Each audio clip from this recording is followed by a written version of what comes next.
고린도후서 5장 17절 말씀을 가지고 말씀을 오늘 함께 나누겠습니다. 우리가 이 세상에 살면서 중요한 것은 나는 누구냐 그겁니다. 도대체 나는 어떤 존재인가? 하나님께서 아담 하와를 만드셨는데도 그들은 죄를 지었어요. 하나님께 반역을 한 겁니다. 하나님이 아담 하와를 반역한 그들을 싹 쓸어버리시고 새로운 사람을 섰을 수도 있는데 하나님은 그렇게 하지 않았다는 거예요. 그 죄를 지은 아담 하와를 그냥 살려둔 겁니다. 영은 죽었지만. 하나님께는 다시 만드는 것이 얼마나 쉬운 일입니까? 일도 아니잖아요, 하나님한테는. 그렇게 새로 만드시고 다시 또 인간이 죄를 지으면 또 싹 그냥 쓸어버리시고 또 인간을 만드셔 이렇게 해도 되시는데 근데 하나님은 그렇게 아니셨고 당신의 귀한 독생자를 보내셨다는 겁니다. 이것이 바로 굿뉴스예요. 그러니까 십자가를 볼 때는 우리가 하나님의 그 마음이 고스란히 거기서 볼 수가 있어요. 우리는 그리스도 안에서 그의 그러니까요 풍성함을 따라 주님의 풍성함을 따라 주님의 피로 말미암아 그의 피로 말미암아 속량 곧 제사함을 받았다 하면서 에베소 1장 7절에 말씀했어요. 그러니까 예수 그리스도의 피로 말미암아 우리는 제사함을 받았다고 이 길을 하나님이 만드신 거예요. 사실 온 우주에 예수님보다 더 값어치가 있는 것이 어디 있습니까? 그런데 그 예수님의 피를 우리에게 주실 정도로 우리는 하나님 앞에서 정말로 귀한 존재라는 겁니다. 그 피를 쏟아도 당연한 귀한 존재가 바로 저와 여러분이라는 겁니다. 하루는 주님께서 제자들과 함께 건너편으로 건너가자 그랬어요. 호수 저쪽 반대편으로요. 가는 도중에 풍랑을 만납니다. 죽을 지경이 됐어요. 근데 주님은 너무 피곤하시니 잠이 들었어요. 예수님이 이제 일어나셨습니다. 제자들 깨워서 풍랑을 잠잠게 하셨어요. 그러니까 그냥 예수님이 잠을 푹 자게 안 하시고 풍랑이 또 막 일어나니까 또 깨워야 되잖아요. 예수님을. 그렇게 이제 막 우리 사람의 걸로 말하면 얼마나 지쳤겠습니까? 근데 강 건너편에 도착하자마자 누굴 만납니까? 귀신 들린 사람을 만나는 거예요. 그 귀신 들린 사람은 무덤가에서 사는 사람인데 옷도 입지 않고 짐승처럼 사는 미치광이에요. 미치광이.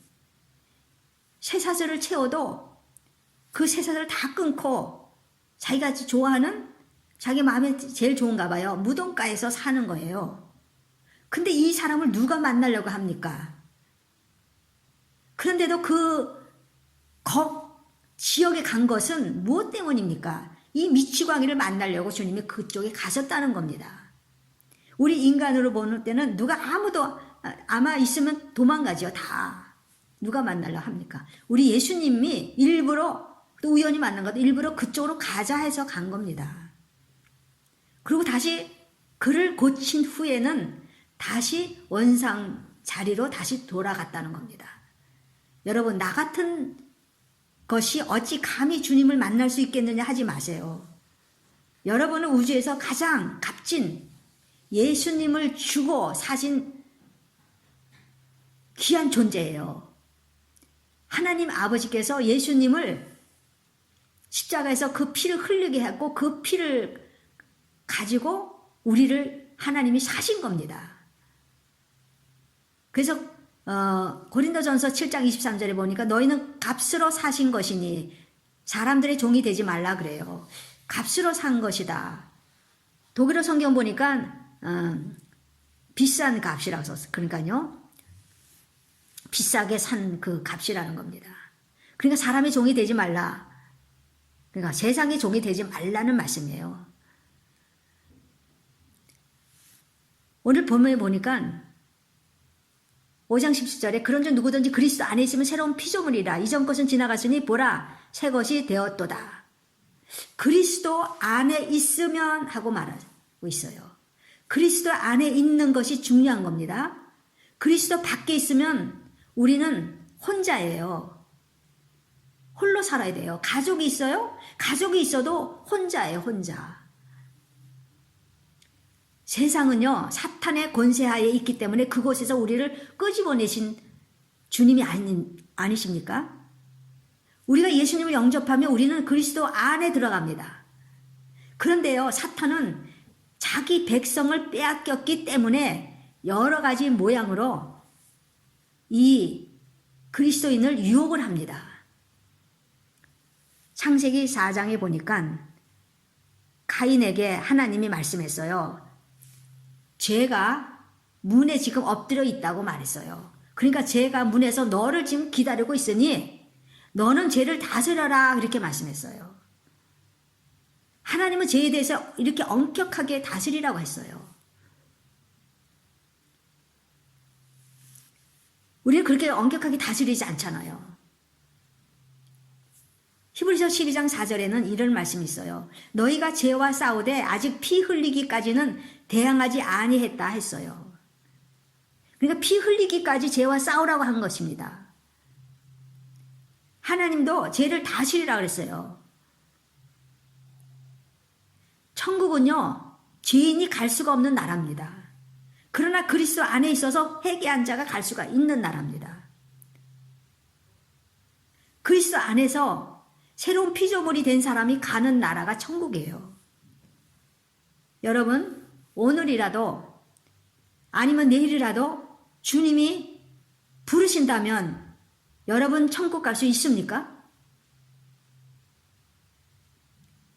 여러분 천국보다 더 중요한 것이 어디 있습니까?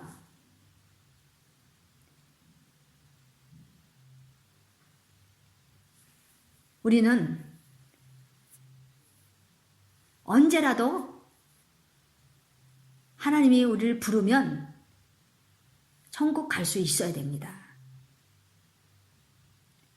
오늘 본문에는 우리가 새로운 피조물이라고 지금 선언했어요. 이것은 어떤 막연한 말이 아닙니다. 막연한 말이 아니에요. 주님 안에 있으면서 우리가 바라볼 것은 나는 새로운 피조물이다 라는 자신의 그 정체성을 우리는 알아야 합니다. 아직 부족하고 아직 죄의 성은 죄의 그 성질이에요. 죄의 성을 버리지 못했다 해도 여러분 낙심하지 마세요. 여러분이 지금 어떤 길로 가고 있는 것이 중요합니다. 바로 나는 새로운 피조물이라는 것을 바라봐야 돼요. 여러분은. 그래서 죄에 넘어지고 시험에 들어도 다시 일어나서 회개하고 새로운 피조물로 사는 것이에요. 우리가 주님한테 갈 때까지 뭐 고스란히 이 믿음 갖고 가면 좋지만 세상에는 미혹의 영들이 많기 때문에 우리는 미혹하고 우린 또 넘어지고 또 시험에 들고 또 넘어지고 그러면서 우린 다시 일어나는 거예요. 다시.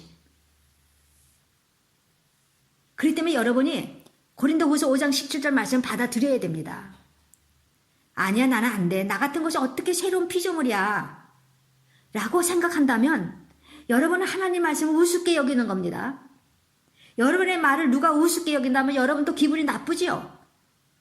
근데 하나님께서 이렇게 성경을 통해서 우리가 이렇게 말씀했는데 나는 아니야 한다면 이거는 하나님 말씀을 정면으로 이거 대항하는 겁니다. 여러분이 믿고 나갈 때 성령님이 도와주십니다. 주님 안에서 새롭게 다져가 주십니다. 만들어 주십니다. 하나님의 뜻 안에 살도록. 우리가 모든 것에 어려움이 없을 때는 주님 뜻대로 살지 못해요. 그래서 하나님께서는 우리 삶 속에 깐깐히 뭘 주세요? 어려움을 주시는 겁니다. 그 과정은 천국 백성이 되기 위한 과정입니다. 또한 우리가 말씀을 듣고 이렇게 지금도 말씀 듣죠. 또 말씀을 읽는 과정에서 주님이 우리를 만들어 갑니다. 그래서 천국 백성의 그 성량으로 만들어가고 주님의 신부로 만들어갑니다. 그래서 믿지 않는 사람을 보면 하나님의 사랑을 전하고 싶은 마음이 이게 들어요. 그게 들어야 정상이에요. 근데 그런 마음이 안 든다면 아직 여러분은 그런 마음이 들도록 해야 돼요. 이것은 밖으로 나타나는 모습입니다. 우리가 예수님의 그 사랑을 받고 예수 그리스도의 십자가 앞에서 우리 죄를 용서받고 주님의 사랑의 은혜로 우리가 살고 있다면 이거는 우리 내적인 이야기입니다. 근데 우리가 그 밖으로 표출되는 때는 어떻게 표출돼요? 밖으로 나올 때는 그 믿지 않는 사람 보면 불쌍히 여기게 돼요. 그리고 믿지 않는 사람을 보면 어떻게 하면 저 사람이 예수 믿게 할꼬 그렇게 생각이 된다는 겁니다.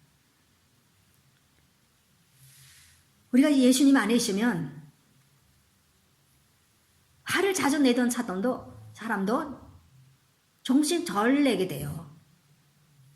뭔지 죄를 지으려고 하면 저항을 이렇게 하게 돼요. 그러면서 말씀이 우리 안에서 역사하심으로써 우리를 주님의 그 모양과 형상으로 만들어가고 다져가는 겁니다. 여러분 나이가 많을수록 빨리 변화가 안 되는 것은 그 나이만큼 자기 습관에 따라서 왔기 때문이에요. 저와 여러분이 고쳐야 할 습관들을 우리는 나쁜 습관을 말합니다. 피 흘리기까지 싸워야 됩니다. 피 흘리기까지. 여러분의 제 그 성격을 피 흘리기까지 싸워야 돼요. 성경이 우리한테 그렇게 말씀했어요. 여러분이 그렇게 나간다면 성령님이 함께 하시고 역사해 주십니다. 우리는 주님이 계신 곳에 가야 합니다. 세상의 모든 죄를 이기고 하나님 품으로 가야 합니다. 계시록 3장 21절 이기는 그에게는 내가 내 보좌에 함께 앉게 하여 주기를 내가 이기고 아버지 보좌에 함께 앉는 것과 같이 하리라. 이 말씀을 바라보시고 믿으십시오. 우리는 주님의 보좌에 함께 앉을 자예요. 그런 신부입니다. 근데 어떤 자에게? 이기는 자에게만. 죄와 싸워서 이긴 자에게. 세상을 이긴 자에게. 이런 은혜를 우리에게 주신다는 겁니다. 그러나 미지근한 믿음은 주님이 토하여낸다 그랬어요. 우리는 어느 쪽을 택합니까? 우리는 하늘 보좌에 앉는 그쪽을 택해야 되지 않겠습니까? 우리는 이렇게 살면서 믿음 안에 살면서 조금씩 변화가 이렇게 가고 있어야 돼요. 토함을 받지 않도록 정신 바짝 차리고 살아야 합니다. 그렇게 할 때 우리는 이기는 자가 됩니다. 우리가 주님을 믿고 주님을 따르는 삶으로 사는 것이 여러분 얼마나 큰 축복인지 여러분의 영적인 눈이 떠지기를 바랍니다. 요한복음 3장 3절에 진실로 진실로 내게 이르노니 사람이 거듭나지 아니하면 하나님 나라를 볼 수 없느니라 그랬어요. 그러니까 하나님 나라에 들어가려면 거듭나야 한다고 주님이 말씀했습니다. 거듭나는 것이 새로 태어나는 거예요. 거듭나는 것이 어떤 형식이 아니라 영적으로 새로 태어나는 겁니다. 실질적인 것이에요. 그래서 우리가 거듭난 그 인생을 사는 겁니다. 새로 태어난 옛날 것을 갖고는 안 돼요. 그냥 아예 주님은 새로 태어나야 된다 그랬어요. 옛날 우리의 죄성이 얼마나 더럽고 추한지요. 옛날 것과는 고쳐도 안 되니까 아예 새로 태어나야 된다고 하시는 겁니다. 그것이 바로 새로운 피조물이에요. 여러분이 새로운 피조물로 살 때 우리는 주님 안에서 끊임없이 선택할 일이 많아요. 친구하고 있을 때는 친구의 말을 따를 것인가 아니면 주님의 말을 따를 것인가 항상 선택해야 돼요. 세상 말을 따를 것인가 아니면 주님의 말씀한 걸 선택할 것인가. 세상 말을 따르지 않으면 세상으로부터 우리는 버림받지만, 그러나 하나님께서는 우리를 잘했다 칭찬하는 겁니다.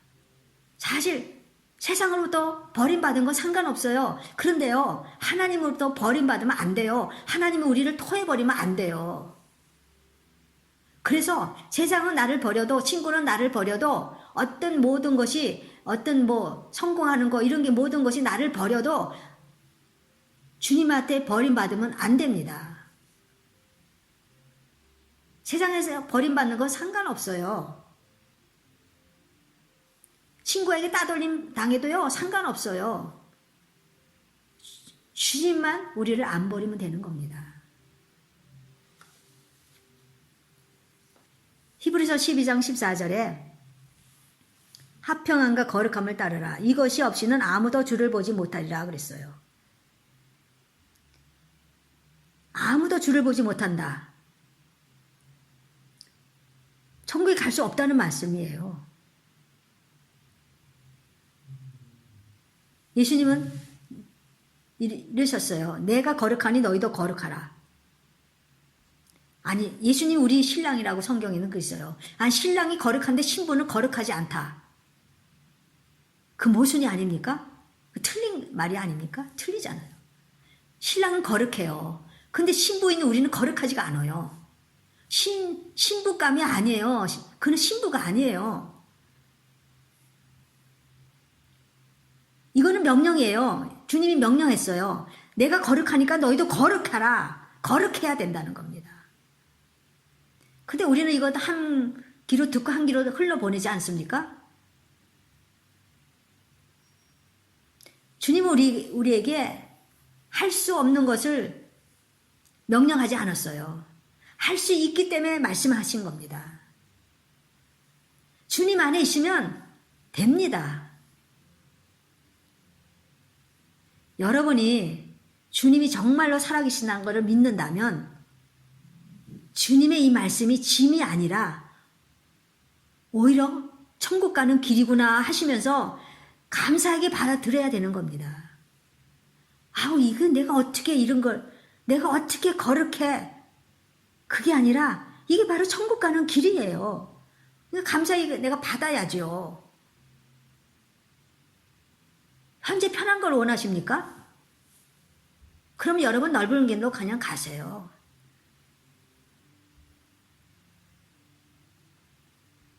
여러분이 정말로 주님을 사랑한다면 주님의 말씀대로 사는 것은 어렵지 않습니다. 그래서 성령님 우리한테 보내주신 겁니다. 성령님 우리 다 떠나면요, 우리는 정말 믿음으로 살 수 없어요. 내 힘으로 해야 되니까 인간의 힘은 한계가 있어서 안 됩니다. 그래서 우리를 성령님 보내주신 거 아닙니까? 그리고 우리한테 거룩하라, 너희도 거룩하라 그렇게 하신 겁니다. 나는 누구입니까? 새로 피조물이 된 하나님의 자녀입니다. 그러나 나는 그리스도의 신부입니다. 나의 옛사람은 없는 겁니다. 사탄의 권세 아래 있었던 나의 모습, 나의 옛 모습은 없는 겁니다. 그래서 그리스도의 신부는요, 이제는 사탄의 권세하에서 그 사탄의 세상에 그것을 따라 사는 게 아니라 이제는 주님의 말씀의 법을 따라 살아가야 한다는 겁니다. 주님의 성령의 법을 따라서. 믿음대로 되는 겁니다. 나는 피조물이라 선포하며 믿게 될 때 그렇게 되는 겁니다. 그렇게 또 살게 되는 겁니다. 나는 주님의 신부다 라고 선포할 때, 아니 아직 인식이 잘 안 되잖아요. 나는 신부다 하지만 아직 눈에 보이지 않기 때문에 말을 몇 번이나 해도 이게 나한테 정말 어필하게 다가오지는 않아요. 그러나 내가 하나님의 신부라는 것을 하나님의 피조물로서 하나님의 신부라는 것을 내가 믿을 때 또 그렇게 살게 되는 거예요. 나는 아무것도 못하는 사람이다 라고 믿으면요, 또 그렇게 살아요. 그렇게 살게 되는 거예요. 영적인 세계는 믿음으로 바라봐야 됩니다. 그리고 믿음으로 선포해야 돼요. 영적인 세계가 3차원 세계를 움직인다는 겁니다. 영적으로 내가 믿음으로 선포할 때 3차원 세계에서 역사가 일어나요. 3차원 세계는 지금 우리가 보는 이 현실 세계를 3차원 세계라고 합니다. 내가 아직 믿지 못하지만 그러나 내가 입으로 시인하고 그를 바라볼 때 3차원 세계에서 그 역사가 일어나는 겁니다. 나는 예수 그리스도의 이름으로 나는 모든 질병은 치료함을 받았다. 여러분이 그리 선포해 보세요. 내 모든 병은, 내 모든 루마티스는, 내 모든 고질병은 예수님의 채찍이 맞으므로 나는 나았다. 선포하세요. 그럼 현실 세계에서 3차원 세계에서 역사가 일어나는 겁니다. 우리에게 새로운 피조물이라고 말씀했는 대로 나는 새로운 피조물이야. 나는 옛사람은 다 없어졌어. 이제는 주님 안에서 나는 새로운 피조물이야. 여러분이 그렇게 선포하고 믿을 때 현실 세계에서 그대로 이루어진다는 걸 여러분이 믿으시기 바랍니다. 이렇게 살 때 우리는 주님의 신부로서 살게 된다는 겁니다. 주님의 신부는요, 죄와 싸운 자입니다.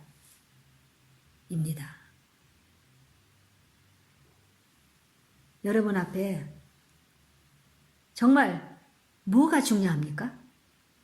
여러분이 생각하는 것 중에 중요한 게 뭐가 있습니까? 우리는 떠납니다. 앞서거니 뒤서거니 떠납니다. 다 알아요, 여러분들도. 아니면 주님이 그 안에 나 살아생전에 오실 수 있어요. 왜냐하면 주님이 오신다고 했기 때문에 곧 신랑이 갈 것이다. 그렇게 저한테 말씀했어요. 그렇기 때문에 이 새로운 피조물로서 주님의 신부로서 그 마음을 갖고 살 때 이기는 겁니다. 그리고 성령님이 도와주십니다. 모두 그렇게 되시기를 예수님의 이름으로 축원드립니다.